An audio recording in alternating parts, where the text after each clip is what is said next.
नमस्ते। नई पीढ़ी और पुरानी पीढ़ी के बीच विचारों के मतभेद की समस्या काफी पुरानी है।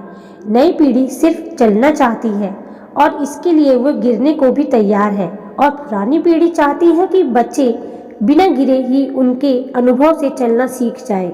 दोनों ही पीढ़ी अपनी अपनी जगह सही है, पर दोनों पीढ़ी को सिर्फ एक एक सत्य को स्वीकार करना होगा। पुरानी पीढ़ी इस चीज को समझे कि अनुभव अपने होते हैं, किसी से उधार नहीं लिए जाते, और बिना गिरे हम चलना तो सीख सकते हैं पर संभलना नहीं।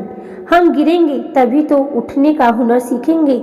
वहीं दूसरी और यह भी उतना ही सत्य है कि किसी सीढ़ी को हम कितना ही मॉडर्न कर लें, उसे इलेक्ट्रॉनिक बना लें, पर ऊपर तक पहुंचने के लिए शुरुआत तो पहली सीढ़ी से ही करनी होगी।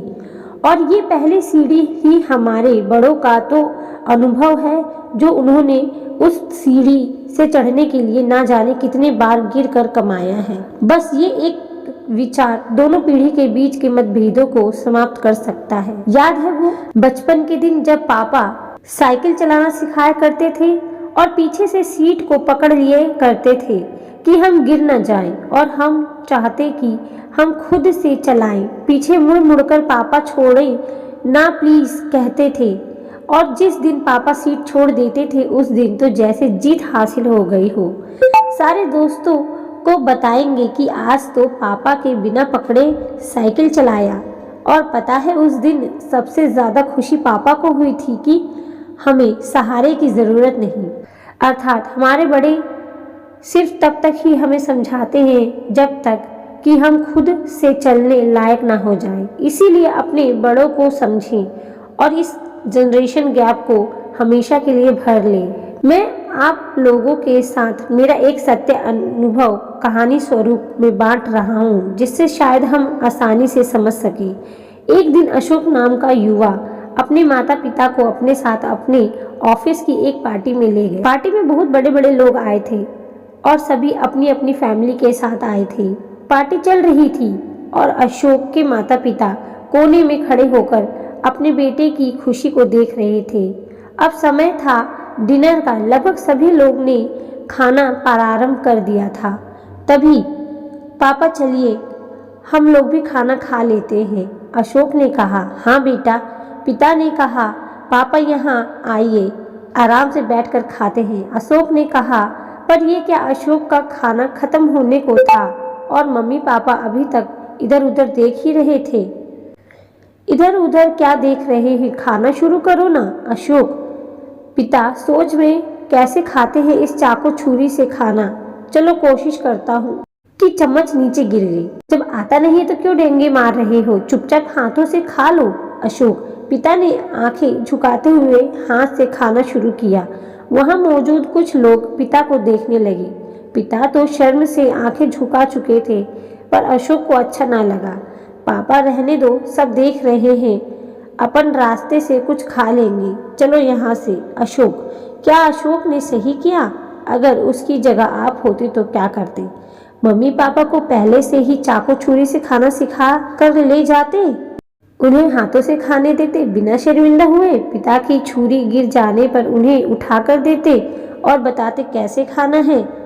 उन्हें वहाँ खाना खाने में शर्म आ रही थी तो वहाँ खाना खाने को ही ना कहते। तुम्हें पता था कि उन्हें चाकू छुरी से खाने नहीं बनेगा, तो तुम्हें उनकी प्लेट में ऐसी चीजें रखते जिसे खाने में चाकू छुरी का इस्तेमाल ना होता हो, या कुछ और। सोचिए, ज्यादातर लोगों के मन में सही उत्तर होगा दो, कि उन्हें हाथों से खाने देते बिना शर्मिंदा हुए। पर ऐसा करने से क्या पिता की झुकी नजर उठ पाती? एक पिता अपने 60 साल की आदत को छोड़कर अपने बेटे के लिए चाकू छुरी से खाने को तैयार हो गया। पर एक बेटे ने क्या किया? पिता ने तो एक कदम आगे बढ़ाया, बस अशोक ना बढ़ा सका। काश कि उस दिन अशोक अपनी चाकू छुरी छोड़कर पिता का साथ देकर हाथ से खाना खा लेता तो पिता की शर्म दूर हो जाती और वो सर उठाकर अपने बेटे के साथ खुशी खुशी खाना खाते, और शायद अशोक कुछ और लोगों के लिए भी मिसाल बन जाता। सोचिए, अशोक एक छोटा सा कदम बढ़ाकर इस जनरेशन गैप को समाप्त कर सकता था। ऐसा कई बार हमारे साथ भी होता है। कई बार हम अपने माता पिता का साथ इस दिखावटी दुनिया के कारण नहीं दे पाते कि लोग क्या कहेंगे। तो दोस्तों याद रखो कि आपको माता पिता ने पाला है, लोगों ने नहीं। जो लोग आपको माता पिता का साथ देने से रोके वो लोग कोई काम के नहीं। दो पीढ़ी के विचार जब असमान होते हैं तो उसे जनरेशन गैप कहा जाता है। ठीक उसी तरह अगर दो पीढ़ी के विचार मिल जाए तो उस जनरेशन गैप को भरा जा सकता है। इसीलिए हमेशा उस एक कदम को बढ़ाने में संकोच ना करें। अशोक ने जो गलती की वो आप ना करें। अगर हमारे बदलने से काम चलता है तो हम बदले, माता पिता से बदलने की उम्मीद ना करें। कम से कम अब तो उन्हें अपनी जिंदगी जी लेने दें। जैसे कि कहानी में कहा गया है, जनरेशन गैप को भरा जा सकता है। हम एक छोटी सी कोशिश से इस गैप को भर सकते हैं। ये प्यारी सी कहानी आपको कैसी लगी प्लीज़ कमेंट में ज़रूर बताइएगा। चैनल को सब्सक्राइब करिएगा। कहानी सुनने के लिए धन्यवाद।